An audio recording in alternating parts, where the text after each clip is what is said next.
Welcome. Thanks for joining us on this rainy morning. It's always a good time to read some books when it's raining outside, don't you think? Well, why don't we all stand up first and we'll sing our welcome song, okay?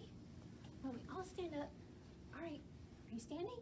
Okay, so first off, we're going to start by clapping our hands, okay? We clap and sing hello, we clap and sing hello. All my friends in story time, we clap and sing hello. And now we're going to stomp our feet. We stomp and sing hello, we stomp and sing hello. All my friends in story time, we stomp and sing hello. And now we're going to wave. We wave and sing hello, we wave and sing hello. All my friends in story time, we wave and sing hello. Now we're going to whisper. We whisper and sing hello, we whisper and sing hello. All my friends in story time, we whisper and sing hello. Good job, you guys. That's very good. All right, why don't we all sit back down and we'll start to read some stories. Today we're going to be reading about some kids that are reading books, some cats that want to learn how to read books, and some fun dragons that read and maybe get too excited. So why don't we start off with our first one called Where Are My Books? Where could his books be? Spencer loved books. His favorite bedtime book was Night Night Narwhal. Sometimes he read it aloud. Every night, Spencer put the book back right where it belonged. That way, it would always be there for him to find. Until one morning. Oh no! Where's my book? Where's his book? There's only a flapper there. Spencer looked everywhere, but it was no use. Night Night Narwhal was gone. That evening, he chose to read Tenacious Todd, and it was okay. But Todd was a toad, and toads were amphibians, and amphibian books were supposed to be for right after lunchtime stories. When Spencer woke up the next morning, Tenacious Toad was gone too. Every morning, another book was missing. Next to go was Send in the Clownfish. Then Beluga Beluga vanished. Sea Monkey and Bob went missing next. Things were getting out of hand. Spencer vowed to find out what was going on. Look at all his books, they're dwindling. And there's flowers and tools left around. His father did not know what happened to Night Night Narwhal.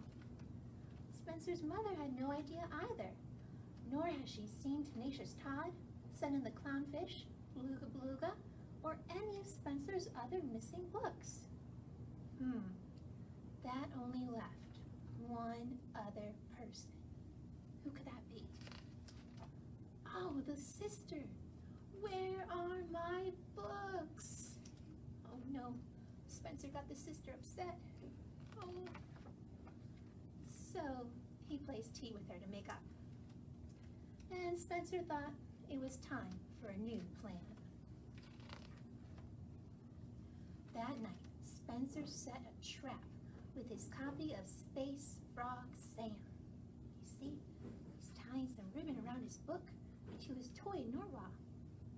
Do you think he'll catch him? The next morning, oh look, the toy's being chased. It was time for Spencer to get his books back.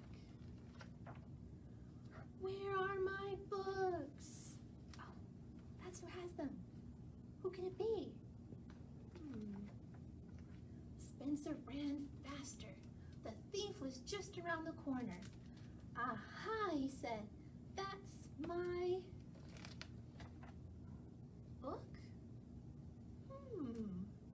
Who are those creatures? Spencer didn't know squirrels like to read. Look at all the squirrels. And look, they have all his books. It gave him an idea. Spencer told the squirrels they could borrow his books, But there would be rules. Just like at the library, they had to return the books they borrowed before they could borrow more. But they didn't need to leave anything behind. Remember how they left the flowers and the tools? Spencer even helped them pick out their first book. He chose one for himself, too. And he promised to read it aloud. Night, night, Norwell. And that's the end of Where Are My Books? Wasn't that one fun? Turned out that Spencer got us some friends, too, and found his books. It's always good to ask before you borrow things, isn't that right? Well, should we move on to another fascinating story about some cats learning how to read? Do you have any cats? Have you ever tried to teach them any tricks? Maybe even to read? Well, this book is called The Summer Nick Taught His Cats to Read. Let's see if he can succeed. Nick had 2 cats, Fern and Stevenson. They spent summers doing everything together. They swam in the pool, they went camping. But when Nick sat down with a book, the cats had their own ideas. Fern just wants to play. Stevenson, he's okay by himself. So Nick decided to teach them to read. He started with the easy words, like cat and dad and books. Ball, said Nick. B-A-L-L. Ball. But the cats just wanted to play. At lunchtime, Nick pointed to the word food. F-O-O-D. And then, wake up, said Nick after they fell asleep. This is no time for a N-A-P, nap. His cats did not like that at all. Cats usually take a nap, don't they? So, Nick made new flashcards, and Vern got interested. See, there's a star shape for the star, and a hat shape for the hat, and a fish shape for the fish. So Vern was interested, but Stevenson was not. Stevenson just said "merp" and crawled under the bed. Nick tried nursery rhymes next.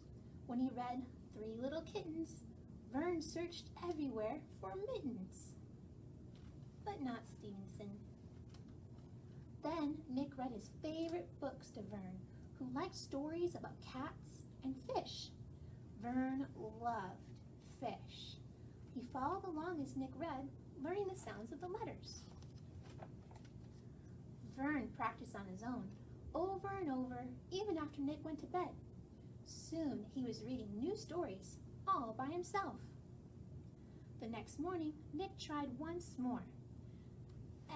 F-I-S-H. See? Fish. Vern loves that word. Don't you? But Stevenson said, meow, and ran under the porch. He hissed at Nick and Vern. Vern got his own library card and borrowed so many books that Nick could hardly carry them home. When they discovered a story they both liked, they acted out their favorite scenes. They dug up fish fossils in the flower bed. They bounced across the surface of the moon. It was fun, but it would have been more fun with Stevenson. Then Vern discovered a treasure under the bed, a great stack of Stevenson's pirate drawings. Wow, Nick whispered. Stevenson drew a story. We should write the words, said Nick. Vern helped.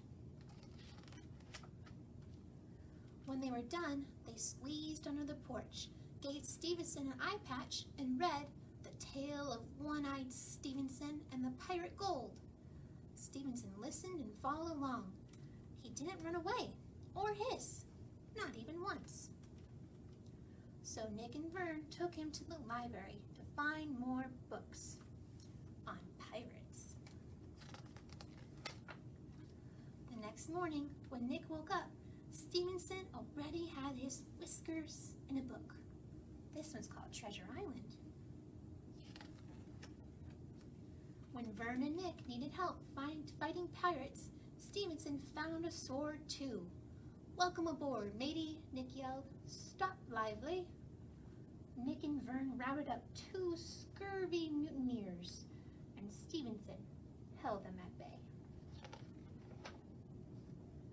Then Nick and Vern climbed on the mast and looked out over the treasure island. When Nick yelled, "Land ho!" Stevenson was on them, right with them. Then they all hurried down and waded ashore, and it was Stevenson who found the buried treasure. Now Nick and his cats hunt for dinosaurs in the lost world behind the garden. They race around the yard in 80 seconds. They journey to the center of the basement. Sometimes Vern and Stevenson curl up with their own books, and sometimes Nick reads to them while they close their eyes and purr. But Nick also likes it when someone reads to him. "Maybe I should teach you how to speak," he said to his cats. "How hard could that be?" "Meow," said Stevenson. And that's the end of the summer Nick taught his cats to read. Like that one? Oh, and I think Nick did a great job starting off with the vocab words and then engaging them into stories. I wonder if he will teach them how to speak. Well, why don't we end this morning with a book about kindness and a book about a little dragon who's very excited to read. This one's called Duncan, the Story Dragon. Oh, that's Duncan. Look how many books he has. Oh, it's also Duncan and his milkshake. Duncan the dragon loved to read. Look, he's got his milkshake in his tail. When Duncan read a book, the story came to life. And his imagination caught fire. Unfortunately, so did his books.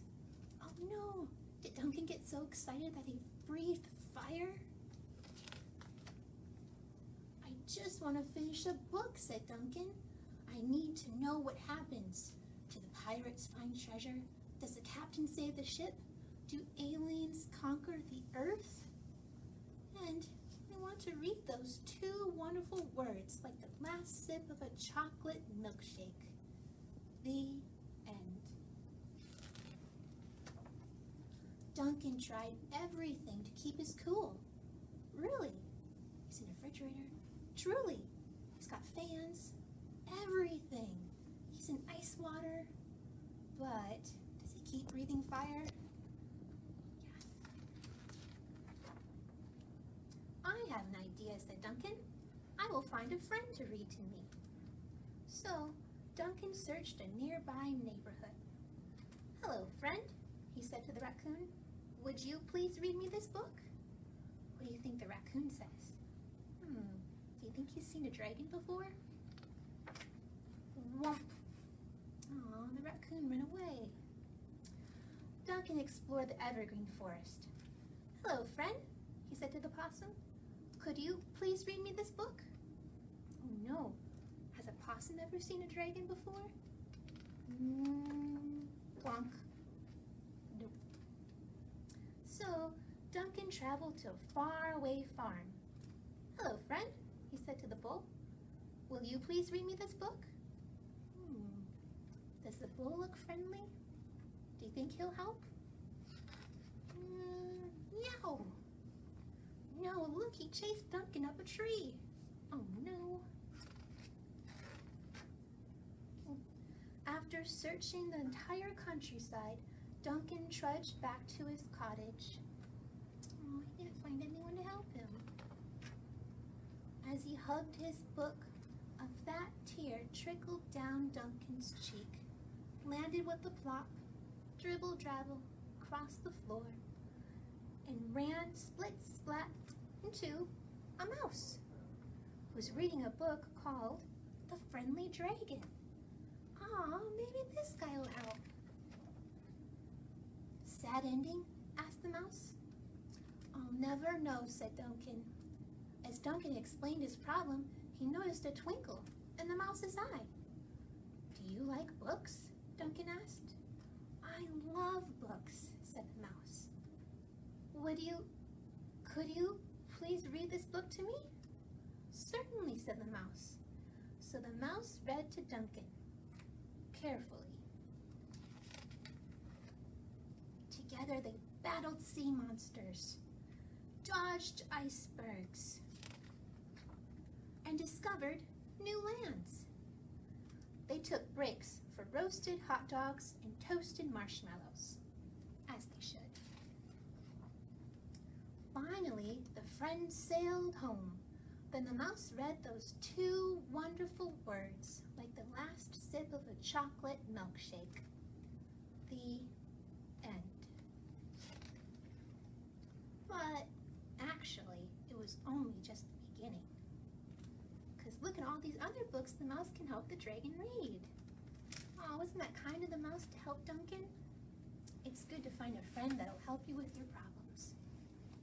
Well, I hope you enjoyed these stories about reading, and I hope you'll be able to have some time today and later on this week to keep reading yourselves. Otherwise, enjoy the rainy day, and we'll see you again next week. Bye-bye.